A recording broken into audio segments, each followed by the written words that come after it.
changed his name after wrestling with us, after getting his ass whooped. See what I'm saying? Then he changed his name to Israel.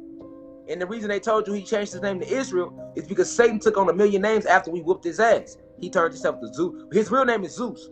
After we whooped his ass, then he turned his name because he a bitch. So he tried to hide behind names. He's a bitch. So what he did was he started going under Satan and Yakub and Prometheus and Enlil and all these other names. You see what I'm saying? Hiding behind these names. And that's what they're telling you about in the Bible when they say Jacob wrestled with an angel, and after wrestling with an angel, he changed his name to Israel. The Israelites would be the children of Jacob.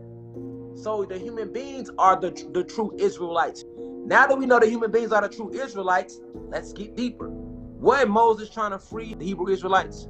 Wasn't he trying to free them, right? Yes, he was. From Egypt, wasn't he? Remember I told y'all that Egypt, if you break down the etymology of Egypt, it means mansion. Egypt ain't nothing but mansion for the spirit, man. We could break down these etymologies. We've done this in past lectures, okay? So when they was on Egypt, that's really symbolic of them turning on their creator, Satan. And then they were cast to Egypt, where they were then later freed. These human beings signed a soul a contract. They don't have a soul. They made a covenant with the draconian reptilians. And you know what I'm saying? And they vowed to help them destroy us. And then they set off on their ships and came and found our planet. But when they was looking for our planet, it took them a long time. It took a long time for Christopher Columbus to find that portal that led them into our planet. Right? That's why they always worship Christopher Columbus, bitch ass, and say he discovered a new world. But that's also the symbolic. That's the same story they told you in the Bible about, and they found the promised land, and they were walking around the promised land. For the children of Israel walked 40 years in the wilderness till all the people that were men of war, which came out of Egypt, pay attention, y'all, were consumed, because they obeyed not the voice of the Lord, unto whom the Lord swore that he would not shew them the land, which the Lord swore unto their fathers, that he would give us a land that floweth with milk and honey, right? 40 years they walked around looking for this motherfucking promised land that was in it, right? And also, if we go further into the story, they gonna tell you about how when they went in the promised land and they saw giants. Let me pull it up. Let me decode this shit for y'all. Because they were scared to go into the promised land, nigga. They was looking for the promised land for 40 years. And when they got there, they sent scouts into the land. And when the scouts went into the land, they saw giants, nigga. And they was scared to go out there, nigga. They went back and told them, like, man, we ain't going out there. You know what I'm saying? It's fucking giants out there. They was scared. Y'all, I'm finna bring up the quote. And then break everything, tie it all down for y'all. Tie it together for y'all, man. Okay, so check this out. Now, they was looking for the promised land for 40 years, right? And then when they got there, Moses sent 13 spies. How many spies did Moses send to the promised land? Number 13 is the key passage on giants in the land of Canaan. When Israel left Egypt, we know who Israel was, all right, and was in the wilderness seeking to enter the promised land, Moses sent 12 Israelite spies, one from each tribe, into Canaan. Canaan is really our planet, and Moses would be the God, or actual God that was one of us that helped them do this shit. The 12 spies, the 12 different tribes, a member from each different tribe, right?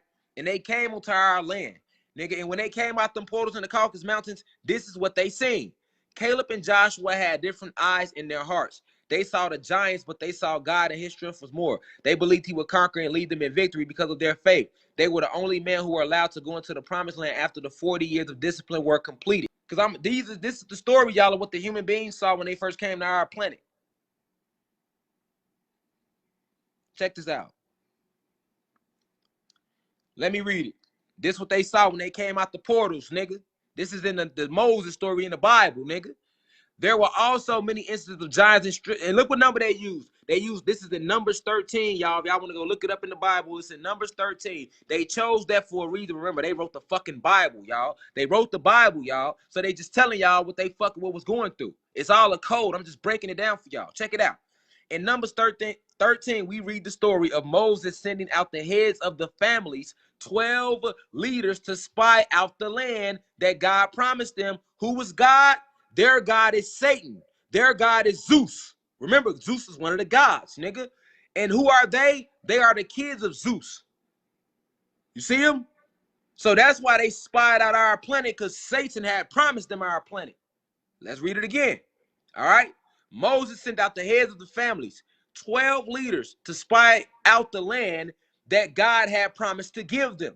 Even though these men indeed found the land to be a place of milk and honey, as God had promised, that means that they saw this land to be beautiful. Our planet was beautiful. But check game. Let's see what they saw. Well, let's see what else they saw. The leaders of these families gave a bad report back to the people when they said the land was a land of this. Now, this is what they said they saw. This is what they saw when they came out the Caucasus Mountains, nigga. The land was a land of milk and honey, but there were people who were very strong and very large. We were as grasshoppers in our own sight, and so we became in their sight, in the sight of the giants. Consequently, because of this bad report, these men swayed the people to disbelieve in the God's ability to provide for them. And so the result was 40 years of wandering in the desert, nigga. All right? I decode this shit for y'all, man. My name is Divine Insight for a reason. I have divine insight, family. And when they first came, they saw that we did. When land of milk and honey just means that it has a lot of resources. So this just means our planet had a lot of good resources. But they ass saw that we was giants, nigga. So they didn't come out the portals. They wandered in space for another 40 fucking years before they finally came in, nigga.